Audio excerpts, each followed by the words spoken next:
COVID-19 membuat kegiatan belajar mengajar harus dilaksanakan dari jauh. Konsekuensinya, siswa dan pengajar harus merogoh kocek untuk menyediakan kuota internet. Sayangnya di beberapa daerah di Indonesia belum tersentuh internet sama sekali. Haruskah kegiatan belajar mengajar terhambat karena pandemi? Inilah yang tengah diusahakan pemerintah, yaitu bagi-bagi pulsa untuk guru dan siswa. Kita lihat slide yang pertama.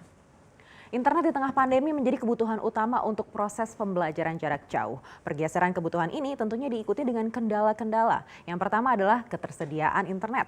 Indonesia yang merupakan negara kepulauan, selain dikelilingi laut, juga memiliki cukup banyak hutan yang belum terjamah. Menurut data dari Kementerian Komunikasi dan Informasi, dari 83.000 desa di Indonesia, 12.548 desa belum memiliki akses internet. Bahkan menurut Dinas Pendidikan Jawa Barat, di Jawa Barat saja yang merupakan salah satu provinsi termaju di Indonesia, masih ada 1.300 titik blank spot yang belum masuk internet sama sekali. Jadi Anda bisa bayangkan bagaimana di provinsi lain yang secara geografis berada di luar Pulau Jawa. Kembali lagi ke desa, 83.000 desa yang ada di Indonesia, 3.435 desa diantaranya membutuhkan jaringan 4G dan 9.113 desa butuh tidak hanya jaringan 4G tapi malah infrastruktur internet secara keseluruhan.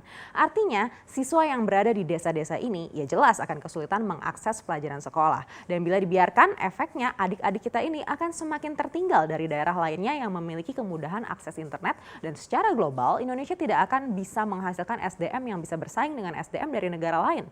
Apakah menurut bangsa kita harus terbelenggu kebodohan karena terhambat kuota internet?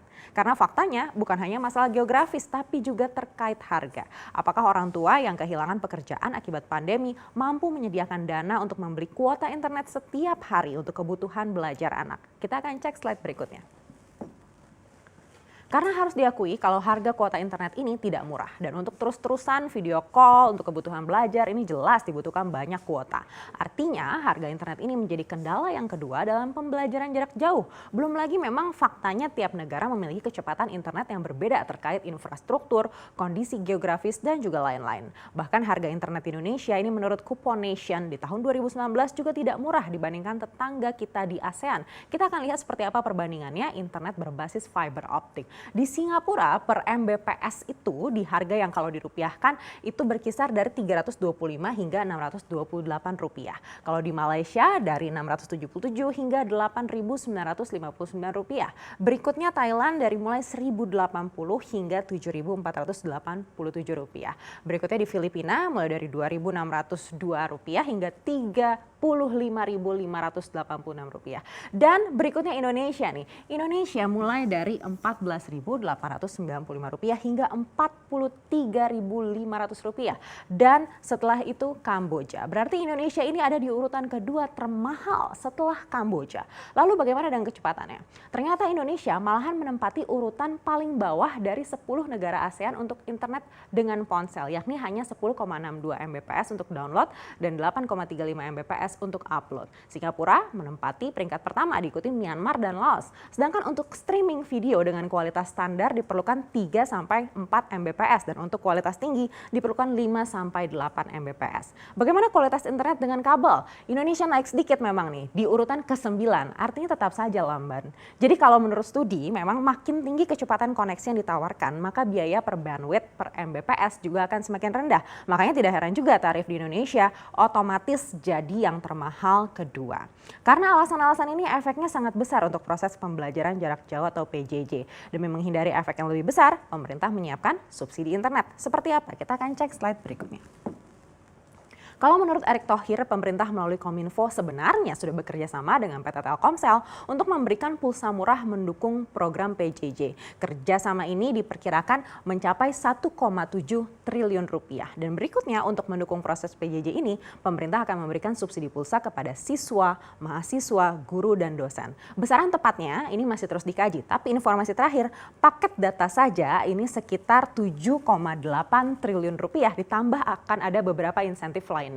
Sedangkan jangka waktu pemberian insentif ini adalah 4 bulan sejak September hingga Desember tahun ini, Desember 2020. Selain itu, Kominfo juga sudah memasukkan percepatan digitalisasi nasional dalam program kerja di 2021. Anggaran yang dibutuhkan ini sekitar 22,57 triliun rupiah untuk mencapai target, sehingga masih ada kekurangan sekitar 16,82 triliun rupiah. Apakah bisa tercapai? Kita tunggu seperti apa nanti gebrakan pemerintah. Yang pasti masalah akses informasi ini sebenarnya adalah hak warga negara Indonesia. Seperti apa? Kita akan cek slide berikutnya. Memang menyedihkan kalau mendengar kisah-kisah siswa-siswi di pedalaman Indonesia yang kesulitan mengakses internet demi mendapatkan pelajaran. Ada yang harus meminjam HT, ada yang harus naik ke atas pohon, ada yang orang tuanya juga tidak punya ponsel pintar sehingga ya tidak mungkin anaknya bisa mengakses pelajaran dengan keterbatasan seperti itu. Dan langkah pemerintah ini patut diapresiasi juga dengan menyiapkan subsidi, mengingat hal ini juga sebenarnya termasuk dalam hak asasi yang sudah diatur dalam Undang-Undang 1945 pasal 28F, yaitu setiap orang berhak untuk berkomunikasi dan memperoleh informasi untuk mengembangkan pribadi. Artinya termasuk untuk mendapatkan pelajaran juga untuk siswa. Ya kita harap langkah ini bisa menjadi pembelajaran juga bagi semua pihak untuk lebih sensitif lagi dalam mengambil kebijakan. Supaya terus memikirkan antisipasi hingga kemungkinan terburuk agar tidak ada lagi siswa-siswi yang harus merasa tertinggal karena kebijakan yang diambil oleh orang dewasa.